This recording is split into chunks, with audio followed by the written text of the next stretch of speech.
समझा। एक बड़े नेता हुए देश में, मुस्लिम विषयों के बड़े जानकार भी थे, योग्य व्यक्ति थे, सिकंदर वक्त साहब, भारत के मंत्री भी रहे। उन्होंने एक बार हमसे कहा था, मैंने पूछा था वक्फ क्या है, तो उन्होंने कहा था गरीब मुसलमानों की बेवाओं और यतीम बच्चों की अमानत है वक्फ। क्या अमानत में तो खयानत कर रहे हो?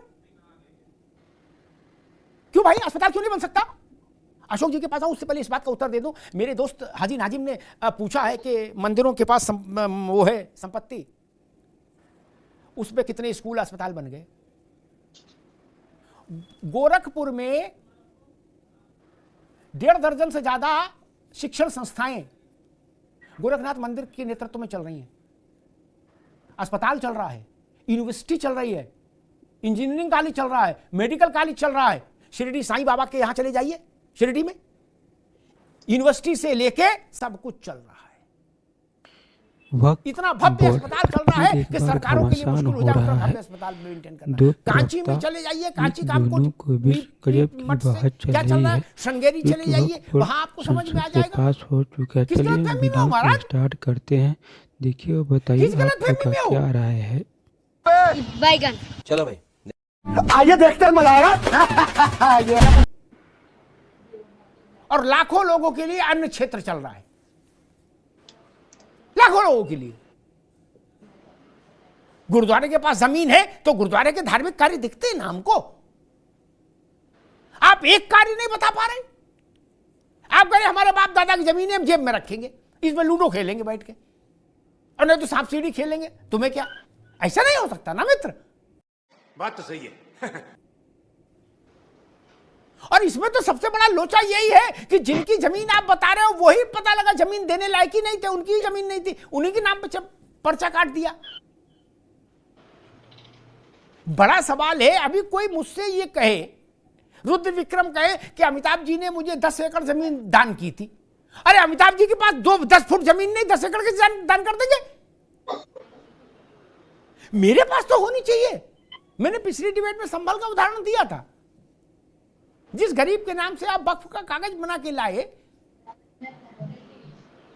बोले पूरा शहर इसने दान कर दिया।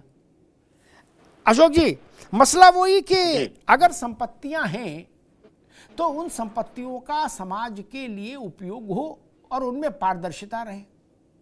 सरकारी जमीन हमारी जमीन में कन्वर्ट हो जाए, वक्फ के तंबू के अधीन आ जाए, ये तरीका तो फिर खराब है और फिर ये एंडलेस ग्रीड को जन्म देता है, लालच को। बोले नहीं, अब हमने यहां दरगाह बना दी, अब ये जमीन हमारी हो गई। और क्या बात है सर। जो बात रुद्र विक्रम कह रहे हैं कि जब पहली बार दावा किया गया तो जिस पर 400 मीटर पर किया गया वो 1600 मीटर हो गया बाद में। इस ग्रिड पर तो अंकुश लगना चाहिए। नहीं,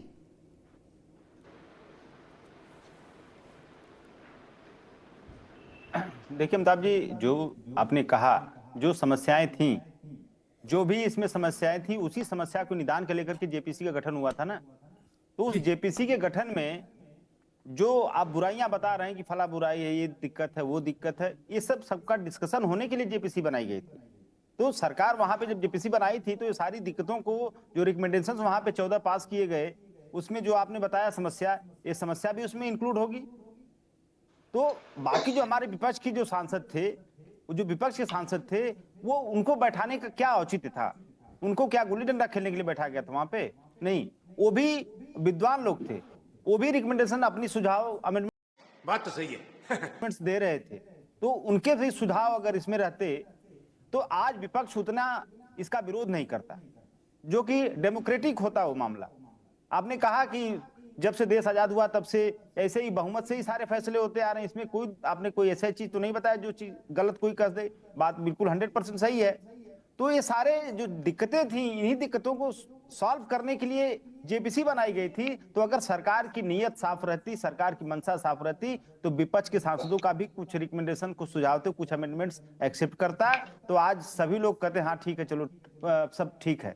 लेकिन सरकार जानबूझ के अशोक भाई, कुछ ऐसा चीज उसमें कर रही है। उदाहरण बताओ अशोक भाई, विपक्ष एक उदाहरण बताओ उसमें, एक उदाहरण बताओ हैं जिसमें विपक्ष ने सरकार के किसी फैसले को अच्छा बताया हो। एक उदाहरण बता दो। नहीं ना, एक बजट बता दो। देखिए गजब बेइज्जती है। जवाहरलाल जी के बजट से लेके आज तक के बजट में सब पार्टी आ गई, ठीक। मुझे बता दो कि उस समय की सरकार जो भी बजट लेके आई उसका विपक्ष ने स्वागत किया गया, हा क्या बजट आ गया है, दिल खुश हो गया, बोला कभी? तो नहीं बोला तो कैसे मान लें, इस पे बोल देते? अमिताभ जी देखिए, वक्फ को लेकर के बहुत सारे मतलब भ्रामक खबरें विभिन्न प्लेटफॉर्म से, कुछ सरकार के लोग, कुछ सरकार के नेतागण, कुछ ऐसे लोग जो कि हर प्लेटफॉर्म से कुछ न कुछ भ्रामक चीजें फैलाते हैं समाज में, कि कहते हैं भूमाफिया है, कोई कहता है इसके खिलाफ आप किसी अदालत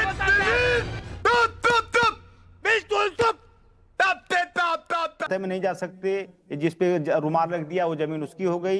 ये सारी भ्रामक खबरें विभिन्न प्लेटफॉर्म से समाज के दिमाग में इम्प्लांट की जाती है, ताकि लोगों को ये लगे कि हाँ वक्फ बोर्ड एक भूमाफिया गैंग है।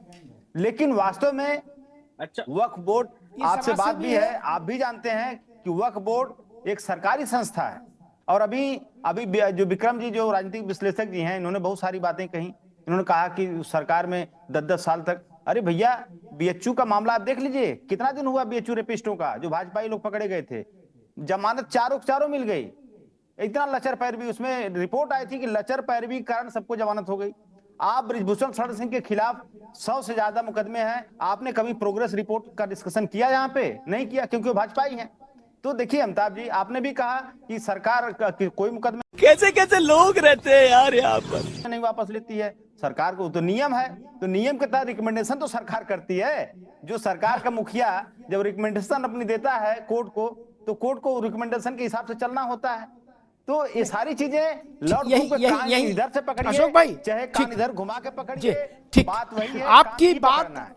आपकी बात आधी सही है कि सरकार प्रशासन रिकमेंडेशन देता है, आधी बात सही है, लेकिन ये बात सही नहीं है कि फिर सरकार कोई पर रिकमेंडेशन देगी तो कोर्ट को मानना ही होगा। नहीं, ये बात ठीक नहीं। इस देश के हाई कोर्ट के जज ने इंदिरा गांधी को कुर्सी से उतार के पैदल कर दिया था। कैसी बात कर रहे हो महाराज आप? ये कहां से नियम हो गया कि डीएम ने जो चिट्ठी लिख दी उसको जज को मानना जरूरी है? अरे आईपीएस अधिकारियों को जेल भेज दिया अदालतों ने, मंत्रियों को जेल भेज दिया, प्रधानमंत्री को पदच्युत कर दिया।